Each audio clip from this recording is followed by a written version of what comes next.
Hey, Coach Wheeler here, and today's message is about how do we find our purpose and passion?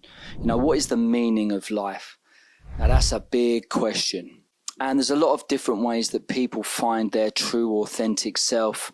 They connect with themselves. Some people are lucky they find a vocation or a family or a community or something that just gels with them. But for all us people that are lost, how do we find something that gives us a purpose, a reason, something that makes sense?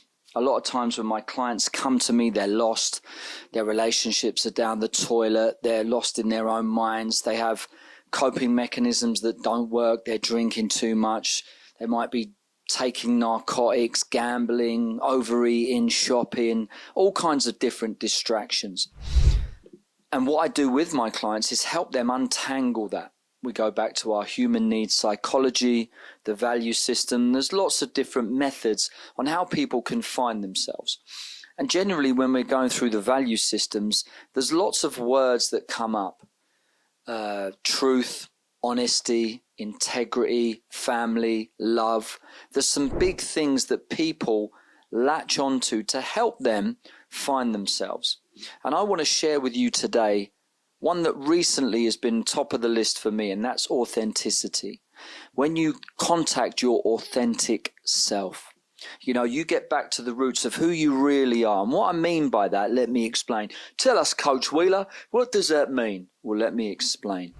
If you can find your authentic self, your character, your personality, things that really resonate with you, that you enjoy doing. A lot of times when I sit with my clients, they'll say, I want to be happy. And I'll say, well, what makes you happy? And they'll be like, well, I'm not really sure.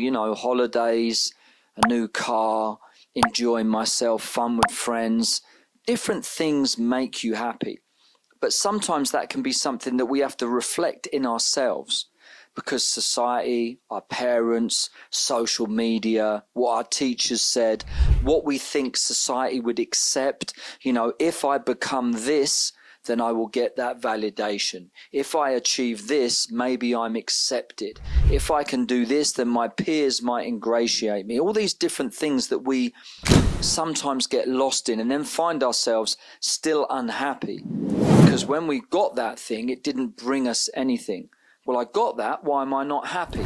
Well, I achieved that, why have I not arrived? All these different things. And sometimes we can get lost in that. And for me, all through my life, and I'll give you my story, I'll share you my personal story. All through my life, I've been searching for the real me. And I've had to battle with things where people have told me things that they don't approve of. Something they see in me that they don't approve of. When I was a kid, I asked too many questions. At school, I got bored and was distracted. Now I'd be labeled as bipolar or ADHD, or I'd be on the spectrum. But all of those things were kind of put towards me like, you're never satisfied. And I always tried to find who I was because of those external voices. So I chased things that I thought would bring me some sort of achievement, fulfillment, purpose and passion. But was I being my authentic self? No. And there was lots of things I did because I thought it would bring me something. When I was a kid, I wanted to be Sherlock Holmes because I was fascinated with the mind. I wanted to be a psychologist, but couldn't go to university. So I became a carpenter, and it gave me a good living. I could make a staircase, pitch a roof, do all kinds of things with wood, which was really good, but it didn't fulfill me. So then I went off and did other things. I thought, I want to be a boxer. Yeah. I was bullied at school a little bit. I was picked on a few times, and I thought, I want to be able to stand up for myself. And I like the physique of a boxer. I want to look good. So there were lots of things that I thought if I achieved that, it would make me feel different. And boxing did bring me lots of confidence.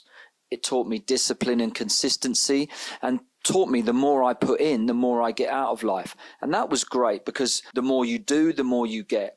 So I learned that, and I really enjoyed that. But it didn't fulfill me. I didn't feel like that was my natural place. Then after that, I played golf, weirdly, and someone said to me, go and hit a golf ball. I'm too old for boxing. I want to do something else. And I thought golf was for retired old dudes with Jags, and it was a bit of an elitist thing. But I joined a club, played, I won a couple of championships, went to St Andrews, won a trip to Morocco. But again, I didn't feel, even though I really enjoyed it and I got lots of accolades and my name was on the board and it was really cool, again, I didn't feel that I'd arrived. So you can see where I was searching for all these things, but not finding myself. And people always said that I talk too much. I asked too many questions. And I had this fantastical imagination. My friend was a DJ and a producer, so I built him a studio. As a carpenter, I could do that. And we started making music. That was really close because I could write songs, I could unload my trauma, my grief, my story. I could release those inhibitions as artists do. I could release that. But again, it didn't really fulfill me. And I did some great things. Did a song with Master Ace, Ill Bill, Ed O.G., Life MC, Apollo Brown. Did some things that I'll be eternally grateful and satisfied with. But again, it didn't really bring my true authentic self until about 5 years ago. I stumbled into becoming a life coach, and all I could say is the most naturally acquainted thing I can be with my true self. I have to ask questions, I have to care about the other person, I have to help them solve their problem, like Sherlock Holmes unlocking the clues, solving the conundrum of the dark evil nemesis, Moriarty. I have to help my clients find their dark nemesis and unlock the keys to solve their problem.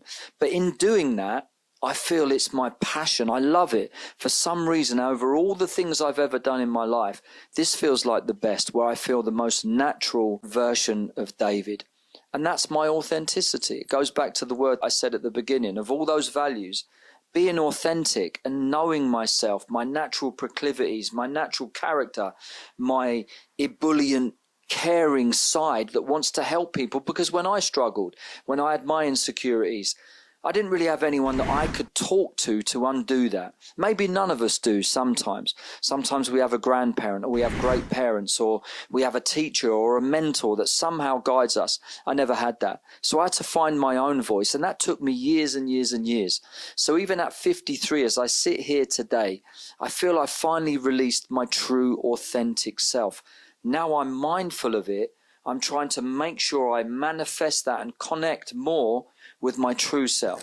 I'm trying to think of the things that I've hidden away, I was too embarrassed to say, other people disagreed with, my parents might not have approved, or something my teacher said, or someone at work that said, well, people who do that, we never like them, they're idiots. And I thought, well, I better not do that. But then I thought, hang on, what if that's my natural me? So do you see how trying to connect with the true you, your authentic self, and shedding those needs for external validation, what society says, the narrative, going on social media is making things 10 times worse, because you're even more confused about what you should and shouldn't do. One expert says this, one guru says that, one leading figure says this, and you respect that person, and then they go and do something that you think is terrible. It's like, where do you find yourself? So you can become even more lost. Go inside yourself. Trust your gut instinct. Think about who you are, what you like. Are you naturally organized? Are you a bit scatty? Are you creative?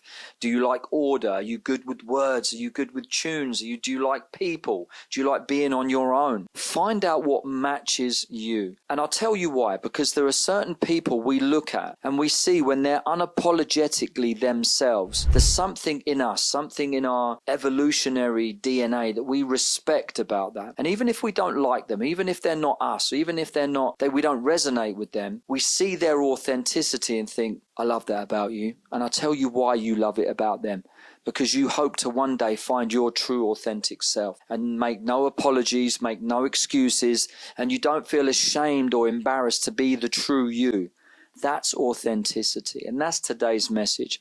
I hope that somehow in this video, in these words, that it inspires you to connect more with yourself. And I understand that we need money, we need status, we need options to give us ways to have a better life, because, society is hard. The cost of living and paying your mortgage and paying your bills is difficult. But if you can connect with your authenticity and trust the real you, the best version of you has a better chance of succeeding, of getting somewhere in life, because you'll resonate with those people that say, I might not agree with him, but I know he's the true version of him and I respect what he or she does, and that's beautiful.